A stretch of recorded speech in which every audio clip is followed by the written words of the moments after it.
Wait, so Sudon got her in trouble. Oh, you... Oof, I don't know which one's hot. My room or the emotions I'm feeling after watching this episode.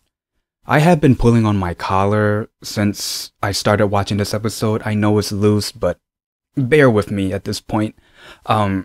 First off, Hee-tae's dad. What an evil character. The actor plays such a good evil character, by the way. His dad, after he slapped him, he said, "The next time you embarrass me, it's not going to end with just a slap." Now, when he said that, in my mind, I was thinking, oh, is he foreshadowing what we saw in episode 1, the skeleton? That was in my mind. But it was foreshadowing of him kidnapping Myeong Hee, but I'm not going to rule out maybe his dad is the person involved in the skeleton. I don't know, but I'm not going to rule it out though. Now, Sudon. There were times where I felt so bad for her. Being forced to get engaged with someone that you don't even like. Getting engaged with someone who obviously likes someone else, especially your friend. And this whole engagement is just for business, family business. Again, I felt bad for her until I saw the flashback. And until she lied that she didn't know that Hee-tae was seeing another woman and she didn't know the other woman. I felt bad for her. Now I don't. The third thing I want to talk about. I guess her family loves putting the entire blame on someone else. I mean, remember when Myeong Hee was interrogated? She took the whole blame because of Sudon. It was her protest. Myeong Hee was never involved into it anyway, but she took the blame. And then when Soo Chan told his dad that Hee-tae was seeing another woman, Soo Chan lied to Hee-tae's dad saying that Sudon never knew about it. So it's like, wow, the brother and the sister are doing a pretty good job in throwing the entire blame to someone else. So at the beginning of the episode, yes, we know that Myeong Hee and Hee-tae, they ran away together to be alone. They ran away from the engagement ceremony. Come to find out, Haegon saw them. And then moments later, Sudon saw them through the window. And then later on in the episode, we find out that Soo Chan saw them too. So things just got even uglier and one complicated mess, pretty much. So Haegon, he confronted Myeong Hee about it. He told her, "What are you doing? Hee-tae is your friend, Sudon's fiance. This whole thing is a mess." And Sudon, she confronted Hee-tae about this and said, "Hey, if you got caught by any of our family or even one of the guests, you're gonna ruin everything." And then Soo Chan confronted Hee-tae about this, telling him that you're gonna mess everything up, yada yada yada. But then Hee-tae kind of caught on and asked, "You're not angry about this because of Sudon, are you?" And yeah, it was pretty obvious to us viewers that yeah, Soo Chan does like Myeong Hee and he's angry because Myeong Hee ran away with him. So I think it was pretty obvious to all of us, the viewers, that Sudon was going to develop feelings for Hee-tae. Even though she denies it now, I think it's pretty obvious. But I think the starting point for her to fall in love with him is that one scene. Remember that those two were in Hee-tae's room. She was trying to look for some photo albums. Hee-tae says he didn't have one, but she found a photo of his birth mom. And then he said she passed away. And then Sudon admit that her mom passed away too. So that's something they have in common. And you can see Sudon's face when they were having this conversation.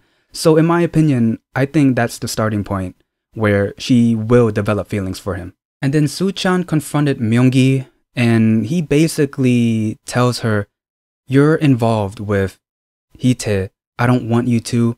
He's fooling you.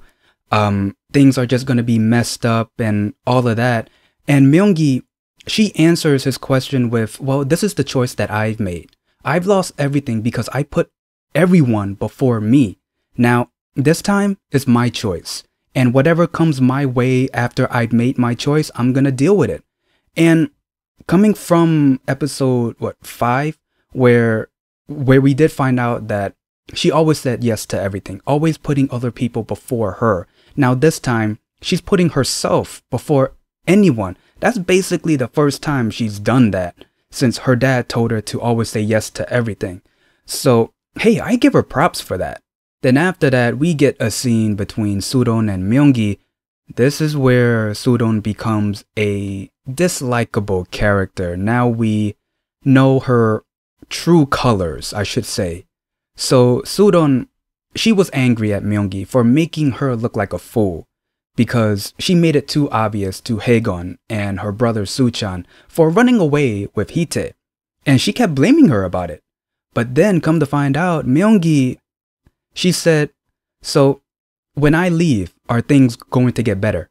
But then we see a flashback of when Myeong Hee was getting interrogated. Well, before that, it was Soo-Ryeon convincing Myeong Hee to help her with the protests. And then 2 cops come to the classroom and took Myeong Hee. And Soo-Ryeon just looked at her being taken away, and then at Myeong Hee's empty desk, she just looked at it like nothing happened. So we see her true colors, and Myeong Hee was holding that grudge since then, and I don't blame her.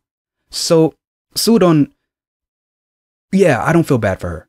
I don't feel bad the fact that the boy that she was forced to be engaged with and the boy that she will eventually have feelings for likes another woman.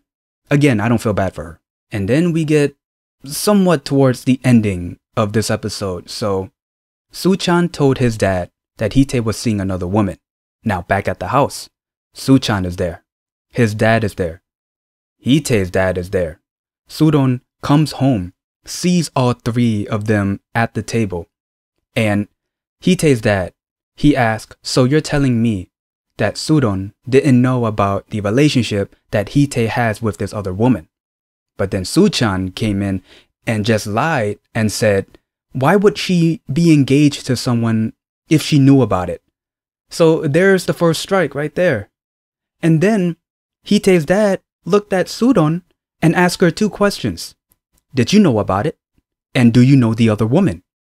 She didn't say anything, but just nod her head. I'm like, this girl, are you kidding me?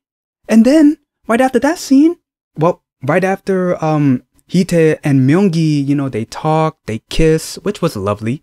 They kiss goodbye. And then we see Myeong Hee get kidnapped. And then that was the end of the episode. I don't know about you guys, but I feel like pulling on my collar even more, man. Oh, man. Oh, man, you guys were right. This drama is good. Man, things are just getting more ugly. Oh, and also just watching the trailer for the next episode. Did my eyes deceive me, or is Hee Tae on his knees begging to his dad to let Myeong Hee go? It came to that point, didn't it? And also, I've said this at the beginning of this review, where I think the dad could be the one involved with what we saw in episode 1, that skeleton. I think he's the one involved, but that's just one theory. The 3 theories I came up with, yeah, I'm throwing those out the window. I think my theory is the dad is involved in that. And yeah, that's pretty much the gist of the episode, the review, my emotions, and my collar. If there's anything I might have missed, please leave it in the comments below. Oh yeah, hold up. There's one more thing I want to talk about real quick. So there were a couple of comments saying that the skeleton could be Myeong Hee. You guys could be right. And if you combine that theory with my theory of Hee Tae's dad being involved, there's a high possibility. I mean, we just saw Hee Tae's dad kidnap Myeong Hee, so yeah, there is a big possibility. So anyway, if you guys like this review, leave a like, comment down below, and subscribe. See ya.